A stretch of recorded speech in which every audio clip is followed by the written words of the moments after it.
প্রিয় দর্শক, আজকের আলোচনার বিষয় মুসলিম জীবনে ধৈর্যের গুরুত্ব। বর্তমান যুগে মানুষের জীবনে দুঃখ, কষ্ট, হতাশা, রোগ, দারিদ্র্য, অপমান, ব্যর্থতা এবং নানা ধরনের পরীক্ষার শেষ নেই। কেউ চাকরি পাচ্ছে না, কেউ ব্যবসায় ক্ষতিগ্রস্ত, কেউ প্রিয়জন হারিয়েছেন, কেউ অসুস্থ, আবার কেউ মানসিক অশান্তিতে ভুগছেন। এমন সময় একজন প্রকৃত মুমিনের সবচেয়ে বড় শক্তি হলো ধৈর্য বা সবর। ধৈর্য এমন একটি গুণ যা মানুষকে বিপদের সময় ভেঙে পড়তে দেয় না, বরং আল্লাহর উপর ভরসা রেখে সামনে এগিয়ে যেতে শেখায়। ইসলামে ধৈর্যের মর্যাদা এতটাই মহান যে কোরআনে বহুবার ধৈর্যের কথা এসেছে এবং আল্লাহ ধৈর্যশীলদের প্রতি বিশেষ ভালোবাসার ঘোষণা দিয়েছেন। ধৈর্য মানে শুধু কষ্ট সহ্য করা নয়, ধৈর্য মানে আল্লাহর আদেশ মেনে চলা, গুনাহ থেকে নিজেকে বিরত রাখা এবং বিপদের সময় অভিযোগ না করে আল্লাহর সিদ্ধান্তের উপর সন্তুষ্ট থাকা। জীবন একটি পরীক্ষা।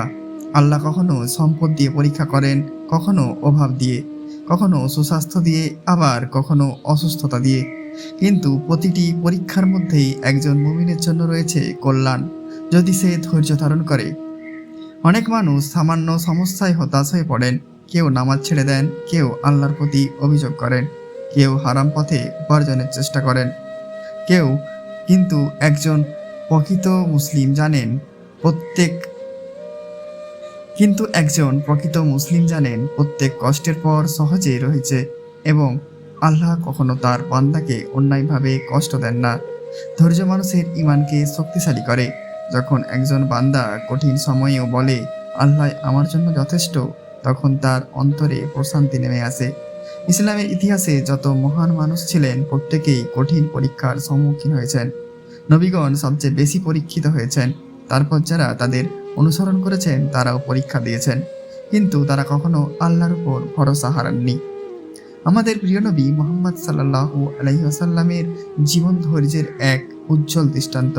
তিনি শৈশবেও পিতামাতা হারিয়েছেন, সমাজের নির্যাতন সহ্য করেছেন, ক্ষুধা, দারিদ্র্য, যুদ্ধ, প্রিয়জনের মৃত্যু সবকিছুই দেখেছেন। তবুও তিনি কখনো আল্লাহর বিরুদ্ধে অভিযোগ করেননি, বরং তিনি ধৈর্য ধারণ করেছেন এবং উম্মতকে ধৈর্যের শিক্ষা দিয়েছেন। ধৈর্যের মাধ্যমে মানুষ আল্লাহর নৈকট্য লাভ করে। কষ্টের সময় মানুষ যখন সিজদায় মাথা রাখে, তখন সে আল্লাহর সবচেয়ে নিকটবর্তী হয়ে যায়। তাই কষ্ট সবসময় অভিশাপ নয়, অনেক সময় এটি আল্লাহর রহমত লাভের একটি মাধ্যম।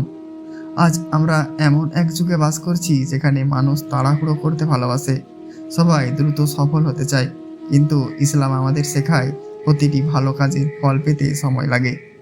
কৃষক যেমন বীজ বপন করার পর অপেক্ষা করেন, তেমনি একজন মুমিনও ধৈর্যের সঙ্গে আল্লাহর রহমতের অপেক্ষা করেন। পরিবারে শান্তি বজায় রাখতে ধৈর্য দরকার। স্বামী স্ত্রী সম্পর্কে ধৈর্য না থাকলে ছোট সমস্যা বড় হয়ে যায়। সন্তান লালন পালনেও ধৈর্য অপরিহার্য। সমাজে মানুষে সম্পর্ক সুন্দর রাখতে ধৈর্যের বিকল্প নেই। কর্মক্ষেত্রে ধৈর্য না থাকলে মানুষ ভুল সিদ্ধান্ত নেয়। ব্যবসায় ক্ষতি হলে অনেক হতাশা হয়ে হারাম উপার্জনের পথে চলে যায়, কিন্তু ধৈর্যশীল ব্যক্তি জানেন হালাল রিজিকই বরকতময়। শিক্ষা জীবনেও ধৈর্য অত্যন্ত গুরুত্বপূর্ণ। একদিন পড়লেই কেউ বড় আলেম, ডাক্তার বা ইঞ্জিনিয়ার হয়ে যায় না। বছরের পর বছর পরিশ্রম ও ধৈর্যের মাধ্যমে সফলতা আসে। একইভাবে ইবাদতের ফলও ধীরে ধীরে প্রকাশ পায়। ধৈর্য মানুষকে রাগ নিয়ন্ত্রণ করতে শেখায়। রাগের মাথায় মানুষ এমন কথা বলে বা এমন কাজ করে যার জন্য পরে অনুতপ্ত হতে হয়। ধৈর্যশীল ব্যক্তি নিজের আবেগকে নিয়ন্ত্রণ করেন। একজন মুমিন জানেন এই পৃথিবী চিরস্থায়ী নয়, আসল জীবন আখিরাতের। তাই দুনিয়ার সাময়িক কষ্ট তাকে বিচলিত করতে পারে না। সে বিশ্বাস করে আল্লাহ তার ধৈর্যের প্রতিদান অবশ্যই দেবেন। আল্লাহ কুরআনে ধৈর্যশীলদের জন্য সুসংবাদ দিয়েছেন। যারা বিপদের সময় বলে আমরা আল্লাহরই এবং তার কাছেই ফিরে যাব, তাদের জন্য রয়েছে রহমত, হিদায়েত এবং মহান পুরস্কার। প্রিয় ভাই ও বোনেরা, মনে রাখবেন, ধৈর্য মানে দুর্বলতা নয়, ধৈর্য মানে শক্তি। যে ব্যক্তি নিজের নফস, রাগ এবং হতাশকে নিয়ন্ত্রণ করতে পারে, সেই প্রকৃত শক্তিশালী। কষ্টের সময় যদি মানুষ ধৈর্য ধারণ করে, তবে সেই কষ্ট আর গুনাহ মাফির কারণ হয়ে যায়। অসুস্থতা, দারিদ্র, দুশ্চিন্তা সবকিছুর মাধ্যমেই আল্লাহ বান্দার মর্যাদা বৃদ্ধি করেন। আর যারা দুঃখে আছেন তারা কখনো আশা হারাবেন না। আল্লাহর রহমত থেকে নিরাশ হওয়া একজন মুমিনের কাজ নয়, বরং বেশি বেশি দোয়া করুন, ইস্তেগফার করুন, নামাজ কায়েম করুন এবং ধৈর্য ধারণ করুন। মনে রাখবেন, রাত যত গভীর হয় ভোর ততই নিকটে আসে। তেমনি জীবনের কঠিন সময়েও পরেই আল্লাহ সহজে দান করেন। তাই হতাশ না হয়ে আল্লাহর উপরে ভরসা রাখুন। ধৈর্য এমন একটি সম্পদ যা টাকা দিয়ে কেনা যায় না। এটি ঈমানের ফল। যার ঈমান যত শক্তিশালী তার ধৈর্যও তত বেশি। আসুন আমরা সবাই আল্লাহর কাছে দোয়া করি, হে আল্লাহ, আমাদের অন্তরে ধৈর্য দান করুন। কঠিন সময়ে আমাদের ঈমান অটুট রাখুন। আমাদেরকে আপনার সিদ্ধান্তের উপর সন্তুষ্ট থাকার তৌফিক দান করুন। ধৈর্য এমন একটি গুণ যা একজন মানুষকে শুধু বিপদে টিকিয়ে রাখে না, বরং তাকে আল্লাহর আরও নিকটবর্তী করে। অনেক মানুষ মনে করেন ধৈর্য মানে শুধু দুঃখ, কষ্ট, চুপচাপ সহ্য করা, কিন্তু ইসলামে ধৈর্যের অর্থ আরও ব্যাপক। প্রথমত, আল্লাহর আনুগত্য ধৈর্য। 5 ওয়াক্ত সালাত আদায় করা, রমজানের রোজা রাখা, কোরআন তেলাওয়াত করা, জাকাত আদায় করা, হালাল উপার্জন করা, এসব কাজ নিয়মিত পালন করতে ধৈর্য লাগে। শয়তান সবসময় মানুষকে ভালো কাজ থেকে দূরে রাখতে চায়। তাই একজন মুমিনকে আল্লাহর ইবাদতে অটল থাকতে ধৈর্যশীল হতে হয়। দ্বিতীয়ত, গুনাহ থেকে বিরত থাকার ধৈর্য। চোখের সামনে হারাম সুযোগ থাকলেও তা থেকে নিজেকে ফিরিয়ে রাখা সহজ নয়। হারাম সম্পর্ক, সুদ, ঘুষ, মিথ্যা, পরনিন্দা, অশ্লীলতা এসব থেকে দূরে থাকতে শক্ত ঈমান ও ধৈর্যের প্রয়োজন। যে ব্যক্তি আল্লাহর ভয়ে গুনাহ ছেড়ে দেয়, আল্লাহ তার জন্য উত্তম প্রতিদান রাখেন। তৃতীয়ত, বিপদ আপদে ধৈর্য। রোগ, দারিদ্র্য, প্রিয়জনের মৃত্যু, ব্যবসায় লোকসান, অপমান, ব্যর্থতা এসব অবস্থায় অভিযোগ না করে আল্লাহর সিদ্ধান্ত মেনে নেওয়াই প্রকৃত ধৈর্য। পবিত্র কোরআনে বহু স্থানে ধৈর্যের কথা এসেছে। আল্লাহ ধৈর্যশীলদের ভালোবাসেন এবং তাদের সঙ্গে থাকার ঘোষণা দিয়েছেন। এটি একজন মুমিনের জন্য বিরাট সম্মান। কোরআনে আরও শিক্ষা দেওয়া হয়েছে যে বিপদের সময় সালাত ও ধৈর্যের মাধ্যমে আল্লাহর সাহায্য চাইতে হবে। তাই সমস্যা যতই বড় হোক, একজন মুসলিমের প্রথম আশ্রয় হওয়া উচিত আল্লাহ। রাসূলুল্লাহ সাল্লাল্লাহু আলাইহি ওয়াসাল্লাম শিক্ষা দিয়েছেন, প্রকৃত ধৈর্য হলো বিপদের প্রথম মুহূর্তেই নিজেকে সংযত রাখা। অর্থাৎ কষ্ট আসার পর কিছুদিন নয়, বরং প্রথম ধাক্কাতেই যদি একজন মানুষ আল্লাহর উপর ভরসা রাখে, সেটি সর্বোত্তম ধৈর্য। তিনি আরও শিক্ষা দিয়েছেন যে একজন মুমিনের জীবনে যা কিছু ঘটে সবই তার জন্য কল্যাণকর। সুখ এলে সে আল্লাহ শুকরিয়া আদায় করে, আর দুঃখ এলে ধৈর্য ধারণ করে। উভয় অবস্থাতেই সে সওয়াব অর্জন করে। নবীগণের জীবন ধৈর্যের উজ্জ্বল দৃষ্টান্তে ভরপুর। নূহ নবী শত শত বছর মানুষকে আল্লাহর পথে ডাকলেন, কিন্তু খুব অল্প মানুষ তার ডাকে সাড়া দিল। তবুও তিনি দাওয়াতের কাজ বন্ধ করেননি। ইব্রাহিম আলাইহিসসালাম আল্লাহর আদেশে নিজের প্রিয় সন্তানকে কোরবানি করার জন্য প্রস্তুত হয়েছিলেন। এটি ছিল ধৈর্য ও আনুগত্যের সর্বোচ্চ উদাহরণ। আইয়ুব নবী দীর্ঘদিন কঠিন অসুস্থতায় ভুগেছেন, সম্পদ হারিয়েছেন, সন্তান হারিয়েছেন, কিন্তু কখনো আল্লাহর বিরুদ্ধে অভিযোগ করেননি। তার ধৈর্যের কারণে আল্লাহ তাকে পুনরায় সুস্থতা ও নিয়ামত দান করেন। ইউসুফ আলাইহিসসালাম ভাইদের ষড়যন্ত্রের শিকার হন, কূপে নিক্ষিপ্ত হন, অন্যায়ভাবে কারাগারে বন্দী থাকেন, তবুও তিনি ধৈর্য হারাননি। শেষ পর্যন্ত আল্লাহ তাকে সম্মান ও নেতৃত্বের মর্যাদা দান করেন। আমাদের প্রিয় নবী মুহাম্মদ সাল্লাল্লাহু আলাইহি সাল্লামের জীবন ধৈর্যের শ্রেষ্ঠ উদাহরণ। তিনি তায়েফে গিয়ে পাথর আঘাতে রক্তাক্ত হয়েছিলেন, কিন্তু তিনি অভিশাপ দেননি, বরং তাদের জন্য হেদায়েতের দোয়া করেছিলেন। তিনি বহু প্রিয়জনকে হারিয়েছেন, অভাব অনটন সহ্য করেছেন, শত্রুদের নির্যাতন সহ্য করেছেন, তবুও তিনি আল্লাহর উপর ভরসা হারাননি। ধৈর্য মানুষের হৃদয়ে প্রশান্তি এনে দেয়। ধৈর্য মানুষকে সঠিক সিদ্ধান্ত নিতে সাহায্য করে। ধৈর্য পরিবারে ভালোবাসা বৃদ্ধি করে। ধৈর্য বন্ধুত্ব রক্ষা করে। ধৈর্য কর্মজীবনে সফলতা এনে দেয়। সবচেয়ে বড় কথা, ধৈর্য মানুষকে জান্নাতের পথে এগিয়ে দেয়। 5 ওয়াক্ত নামাজ নিয়মিত আদায় করুন, প্রতিদিন কোরআন তেলাওয়াত করুন, বেশি বেশি দোয়া ও ইস্তেগফার করুন, রাগের সময় চুপ থাকুন এবং উজু করুন, ভালো মানুষের সঙ্গে সঙ্গ গ্রহণ করুন, আল্লাহর ফয়সালার উপর সন্তুষ্ট থাকতে শিখুন, দুনিয়ার পরিবর্তে আখিরাতের কথা বেশি বেশি ভাবুন, ছোট ছোট পরীক্ষায় নিজেকে সংযত রাখার অভ্যাস করে তুলুন। তাহলেই আপনি জীবনে সফল হতে পারবেন।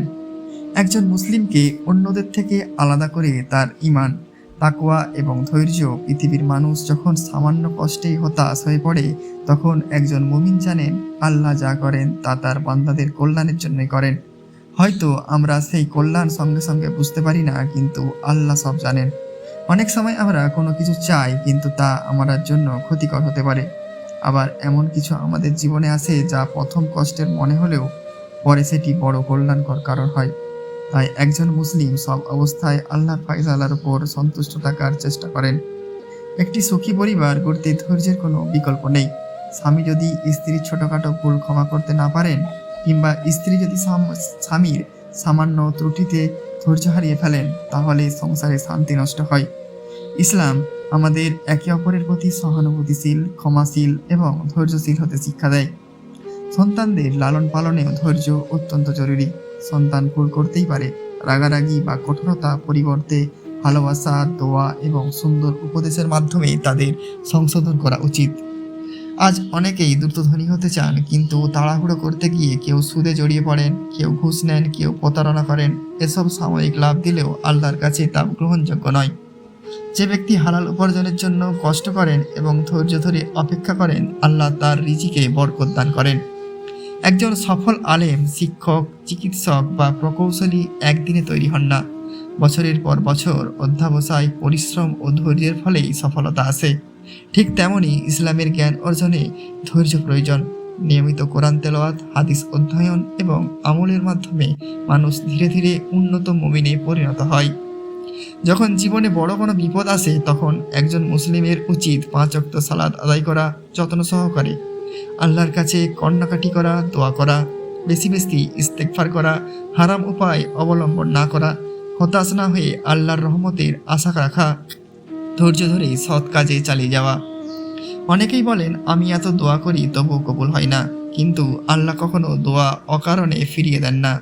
কখনো সঙ্গে সঙ্গে কবুল করেন, কখনো পরে উত্তম সময়ে কবুল করেন, আবার কখনো আখিরাতের জন্য তার প্রতিদান জমা রাখেন। তাই দোয়া করতে করতে ক্লান্ত হয়ে যাবে না। ধৈর্য ধরে আল্লাহর রহমতের অপেক্ষা করতে হবে। অনেকে মনে করেন ধৈর্য মানে দুর্বলতা, কিন্তু বাস্তবে ধৈর্যই সবচেয়ে বড় শক্তি। যে ব্যক্তি নিজের রাগ নিয়ন্ত্রণ করতে পারে, কষ্টের সময় ভেঙে পড়ে না, গুনাহের সুযোগ থেকেও নিজেকে বিরত রাখে, সেই প্রকৃত শক্তিশালী। এই পৃথিবীর কষ্ট চিরস্থায়ী নয়। একজন মুমিনের প্রকৃত সফলতা আখিরাতে। ধৈর্যশীলদের জন্য আল্লাহ জান্নাতের সুসংবাদ দিয়েছেন।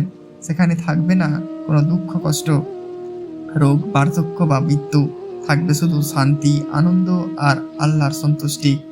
যারা দুনিয়ায় আল্লাহর জন্য কষ্ট সহ্য করেছেন, তাদের প্রতিদান এত মহান হবে যে তখন দুনিয়া সব কষ্ট তুচ্ছ মনে হয়ে যাবে।